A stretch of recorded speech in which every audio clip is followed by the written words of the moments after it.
शान्ताकारं भुजगशयनं पद्मनाभं सुरेशं विश्वाधारं गगनसदृशं मेघवर्णं शुभांगं लक्ष्मीकान्तं कमलनयनं योगवेद्रानगमयं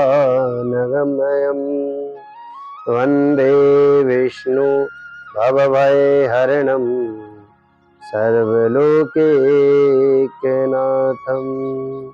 बोली श्री वृंदावन बिहारी लाल की जय। श्री राधे राधे। हमसे एक भक्त है, एक यजमान है, उन्होंने प्रश्न किया कि महाराज जी एक बात बतलाइए कि मैं दुखी क्यों रहता हूँ, उसका कारण क्या है। दुखी रहने का कारण क्या है कि जिसके कारण मैं दुखी रहता हूँ। मैंने कहा भाई साहब ईश्वर से प्रीत लगाओ, ईश्वर की भक्ति करो।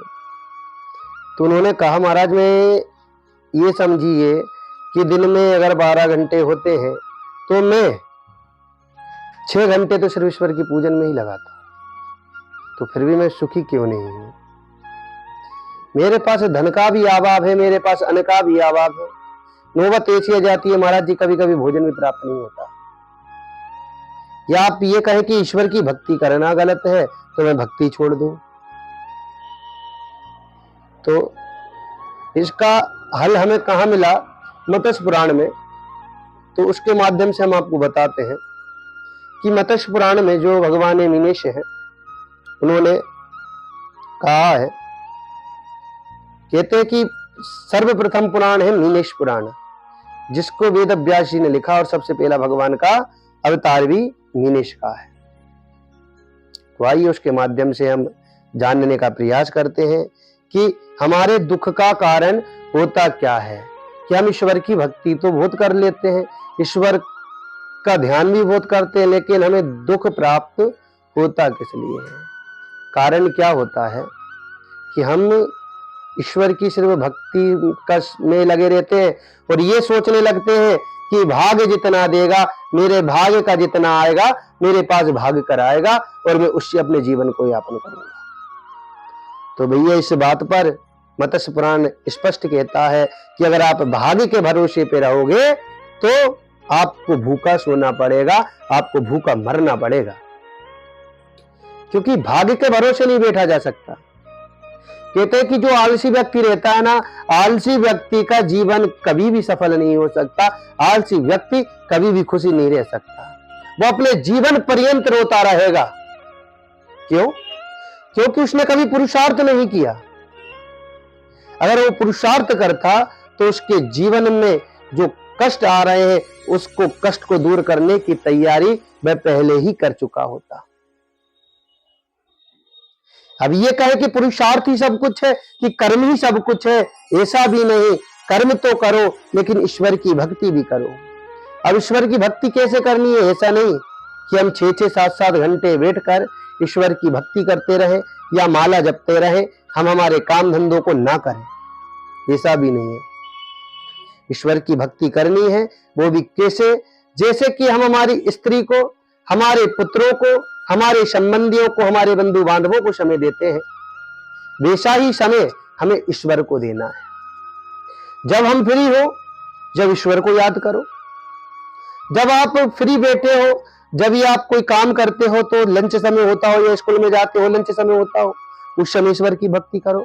बाकी का समय अपनी, अगर स्कूल में हो तो पढ़ाई में करो, कॉलेज में हो तो पढ़ाई में दो, अगर किसानी करते हो तो अपने खेती पे ध्यान दो।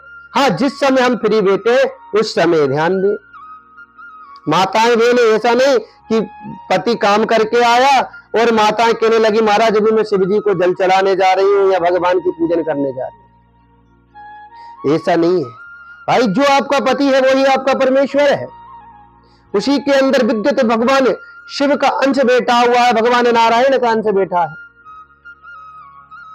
तो सर्वप्रथम उसको आप जल दीजिए, उसकी सेवा कीजिए और जब आपको समय मिले मंदिर जाइए और खूब भगवान को जल चढ़ाइए, उनकी भक्ति करिए। भोजन बना रहे हो तो भाई रोटी बेल रहे हो, उस समय हमारा दिमाग खाली है, उस समय भगवान का संकीर्तन करो, भगवान का ध्यान करो, भगवान का स्मरण करो। भक्ति ऐसे भी हो सकती है। यही नहीं कि माला लेके बैठ गए, यहाँ पर माताजी पिताजी आवाज लगा रहे कि बेटा उठ, ये तेरे से काम है, और हम काम पर ध्यान नहीं दे रहे, हम भक्ति में लीन है।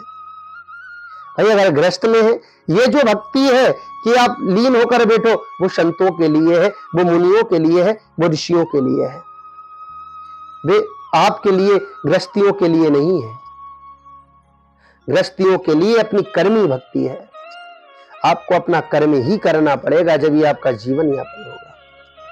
नहीं तो ये हो कि महाराज भक्ति कर रहे थे, घर में लड़ाई हो गई भक्ति के कारण।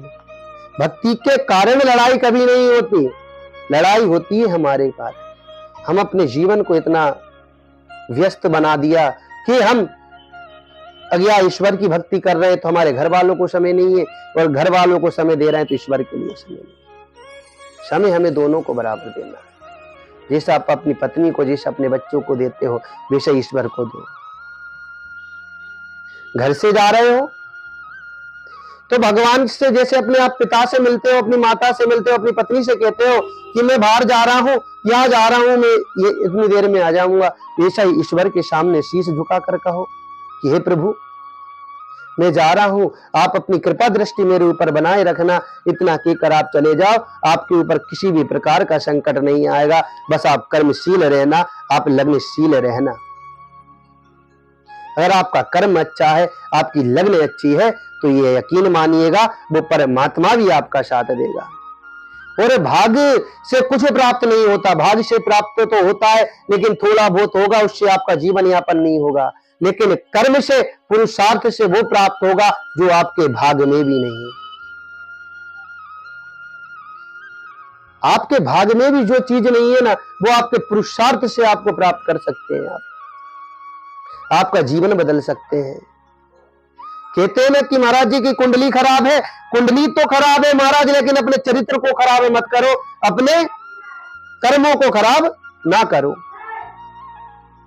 अगर आप अपने कर्मों को सही रखेंगे तो आपके जीवन का सभी मनोरथ अवश्य पूर्ण होंगे। जय जय श्री राधे, बोलिए मीनेश भगवान की जय। और मत्स्य पुराण में कई चीजें ऐसी भी बतलाई गई हैं, जैसे वास्तुकला और भी पुरुषार्थ के बारे में बताया गया है। इसके बारे में हम समय आने पर चर्चा करेंगे, और जब अगली वीडियो आप तक पहुंचेगी तो उसमें पुरुषार्थ और वास्तु के बारे में भी आपको बतलाया जाएगा। मत्स्य पुराण एक सामुद्रिक ज्ञान है, उसके अंदर ज्ञान बहुत है, तो आप भी अध्ययन करें, और हमें भी जैसा जैसा मत्स्य पुराण से प्राप्त होगा वैसी वीडियो हम आपके तक पहुंचाएंगे। और सभी भगवान की भी भक्ति करें और पुरुषार्थ भी करें। बोलिए श्री मत्स्य भगवान की।